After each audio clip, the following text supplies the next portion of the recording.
اسلامی واقعات اور حکایات سننے کے لیے چینل کو سبسکرائب کریں اور ساتھ میں بیل آئیکن کو دبا دیں تاکہ آپ کو ہمارے آنے والی ویڈیوز کا نوٹیفیکیشن بر وقت ملتا رہے۔ آئیے چلتے ہیں آج کے واقعات کی جانب۔ ابو الحسن بن ملال نے اپنی تاریخ میں لکھا ہے کہ مجھ سے ایک تاجر نے بیان کیا کہ میں چھاؤنی میں تھا، اس لیے مجھے اس واقعہ کا علم ہے۔ ایک دن ایسا اتفاق ہوا کہ سلطان جلال الدولہ اپنی عادت کے مطابق شکار کو نکلے تو ان کو ایک دیہاتی روتا ہوا ملا۔ سلطان نے پوچھا کیا ہوا تجھے؟ تو اس نے بیان کیا کہ 3 لڑکوں نے میرے تربوزوں کا بوجھ جو میں اپنے ساتھ لیے ہوئے تھا مجھ سے چھین لیا اور میری کل پونجی وہی تھی۔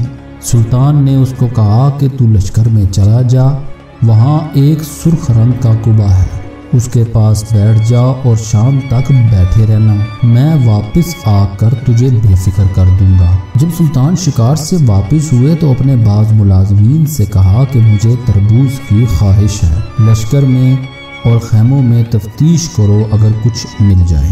ملازمین نے تربوز کی تلاش شروع کر دی اور ان میں سے ایک نے تربوز لا کر سلطان کے سامنے پیش کر دیا۔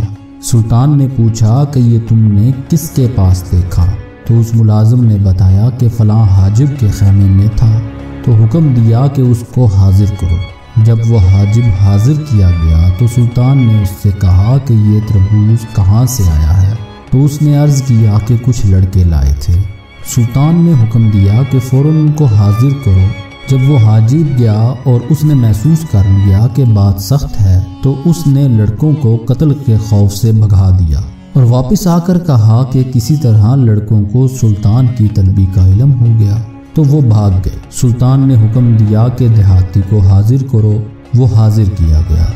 سلطان نے اس سے کہا کہ کیا یہ وہی تربوز ہے جو تجھ سے چھینا گیا تھا؟ اس نے کہا کہ ہاں۔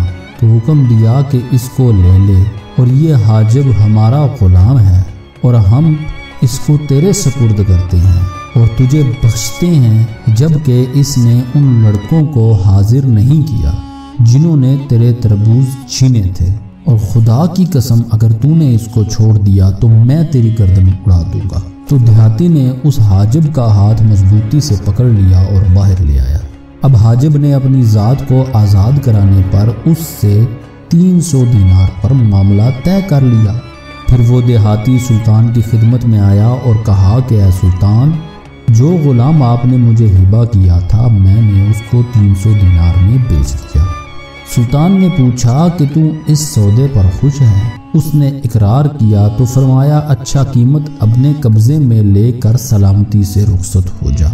ابو الحسن بن ہلال نے لکھا ہے کہ ایک شخص نے جو شخص دوسرے ترکمانی کا ہاتھ پکڑ کر لایا اور کہا کہ اس کو میں نے اپنی بیٹی سے جمع کرتے دیکھا اور میں چاہتا ہوں کہ اس کو آپ سے حکم حاصل کر کے قتل کر دوں۔ سلطان نے کہا کہ نہیں، بلکہ اس کے ساتھ اس لڑکی کا نکاح کر دے اور مہر ہم اپنے خزانے سے ادا کر دیں گے۔ اس نے کہا میں تو قتل کے سوا اور کوئی صورت قبول نہیں کرتا۔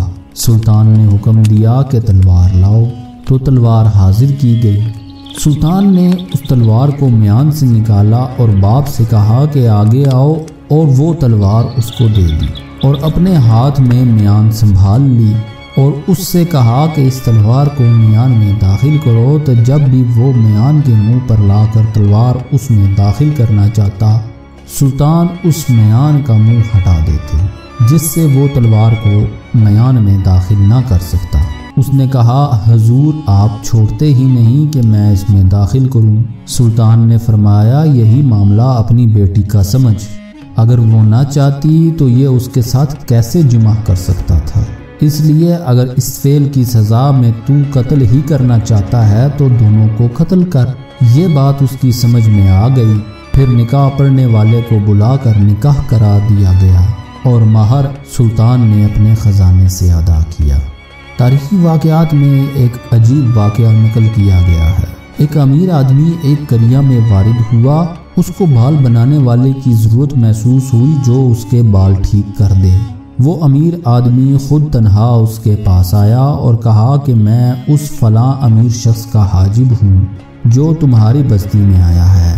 میرے بال ٹھیک کرو، اگر تم اچھے ثابت ہوئے تو ان کے بال بنوائے جائیں گے۔ اور اس امیر شخص نے ایسا اس لیے کیا کہ حجام یہ نہ سمجھ سکے کہ امیر وہی ہے اور مرعوب ہو کر گھبرا جائے اور زخمی کر دے۔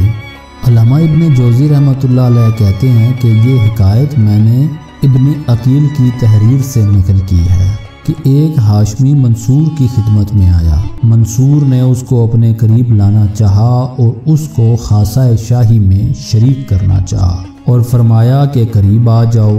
اس وقت منصور کھانا تناول کر رہے تھے تو اس شخص نے کہا کہ میں کھا چکا ہوں۔ اس پر منصور نے اس سے اعراض کر لیا۔ جب وہ شخص باہر نکلا تو منصور کے وزیر ربی نے اس کو گدی سے دھکا دیا تو دوسرے حاجبوں نے بھی ربی کو دیکھ کر اس کو دھکے دینے شروع کر دیے۔ اس واقعے کی شکایت لے کر اس کے رشتہ دار منصور کے پاس آئے۔ ربی نے کہا کہ یہ جوان دور سے سلام کر کے واپس ہو جاتا تھا، اب امیر نے اس کو قریب بلایا اور بٹھانا چاہا، پھر ارشاد فرمایا کہ کھانے میں شرکت کرے تو یہ اس اکرام کا جواب یہ دیتا ہے کہ میں کھانا کھا چکا ہوں، گویا امیر المومنین کے ساتھ تناول صرف پیٹ بھرنے کے لیے ہے، اور ایسے لوگوں کی تعدیب بجائے قول کے فعل سے ہی ہو سکتی ہے۔ علامہ ابن جوزی لطائف علمیہ میں ایک اور واقعہ نقل کرتے ہیں کہ محمد بن عبد الملک حمدانی کہتے ہیں کہ احمد بن طولون ایک دن اپنی آرام گاہ میں کھانا تناول کر رہے تھے کہ انہوں نے ایک ساحل کو پرانے کپڑوں میں دیکھا، فوراً کچھ روٹیاں اٹھا کر اس پر بھنی ہوئی مرغی اور بھنا ہوا چوزا اور بھنے ہوئے گوشت کا پارچہ اور ایک فالودے کا ٹکڑا رکھا اور غلام کو حکم دیا کہ اس کو دے آئے۔ غلام نے واپس آ کر عرض کیا کہ اس نے لینا پسند نہیں کیا۔ ابن طولون نے حکم دیا کہ اس کو یہاں لے آئے تو اس کو لا کر پیش کیا گیا۔ ابن طولون نے اس سے گفتگو کی تو اس نے بہت اچھے انداز میں جواب دیا اور امیر کے رعب کا کچھ بھی اثر قبول نہ کیا۔ ابن طولون نے اس سے کہا کہ جو کچھ تحریریں تمہارے ساتھ ہیں وہ سب پیش کرو اور سچ بتاؤ کہ تم کو کس نے بھیجا ہے، کیونکہ مجھے یہ یقین ہو چکا ہے کہ تم جاسوس ہو اور کوڑے مارنے والے کو طلب کر لیا۔ اب اس نے مخبر ہونے کا اقرار کر لیا۔ بعض حاضرین نے کہا کہ واللہ یہ تو جادو ہے۔ ابن طولون نے کہا کہ جادو نہیں بلکہ صحیح قیاس ہے، میں نے اس کی بدحالی کو دیکھا تو اس کے پاس ایسا اچھا کھانا بھیجا جس کو پیٹ بھرے ہوئے شخص بھی خوشی سے کھانے کے لیے تیار ہو جائیں، مگر نہ یہ خوش ہوا نہ ہی اس نے اپنا ہاتھ بڑھایا۔ پھر میں نے بلایا تو بڑی قوت سے ملا۔ جب میں نے اس کی بدحالی اور قوت قلبی دیکھی تو اندازہ کر لیا کہ یہ جاسوس ہے۔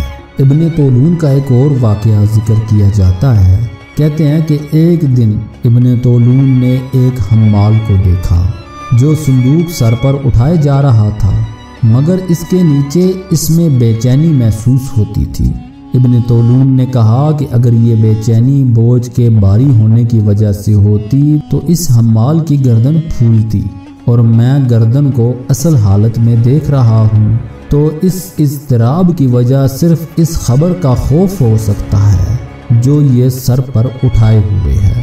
یہ سوچ کر صندوق کھولنے کا حکم دیا تو اس میں سے ایک لڑکی کی لاش ملی جس کو قتل کر کے ٹکڑے کر دیا گیا تھا۔ امیر نے مزدور کو دھمکایا کہ تم تمام حال سچ بیان کرو۔ اس نے بیان کیا کہ 4 آدمی فلاں مکان میں ہیں، انہوں نے مجھے یہ دینار دیے اور اس لاش کو لے جانے کے لیے کہا۔ اس پر اس حمال کے جرم میں 200 ڈنڈے مارے گئے اور ان 4 افراد کو گرفتار کر کے قتل کر دیا گیا۔ ابن طولون الصبح اٹھ کر آئمہ مساجد کی قرات سنا کرتے تھے۔ ایک دن انہوں نے اپنے ایک مصاحب کو بلا کر فرمایا کہ فلاں مسجد میں جا کر اس کے امام کو یہ دینار دے آؤ۔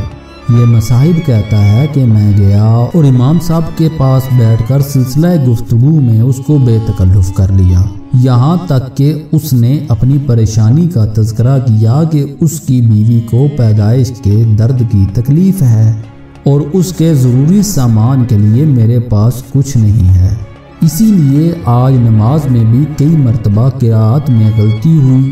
پھر میں اس کو دینار دے کر ابن طولون کے پاس واپس آیا اور امام کا حال بیان کیا۔ انہوں نے کہا کہ اس نے سچ کہا، میں نے آج کھڑے ہو کر سنا تو میں نے دیکھا کہ بہت غلط پڑھ رہا ہے۔ اسی سے میں سمجھا کہ اس کا دل کسی اور چیز کی طرف مشغول ہے اور میں نے مدد کا ارادہ کیا۔ ناظرین، امید ہے آج کے واقعات آپ کو پسند آئے ہوں گے۔ اگر ویڈیو پسند آئی تو ویڈیو کو لائک کریں، شیئر کریں اور کمنٹس میں اپنی رائے کا اظہار کرنا نہ بھولیں۔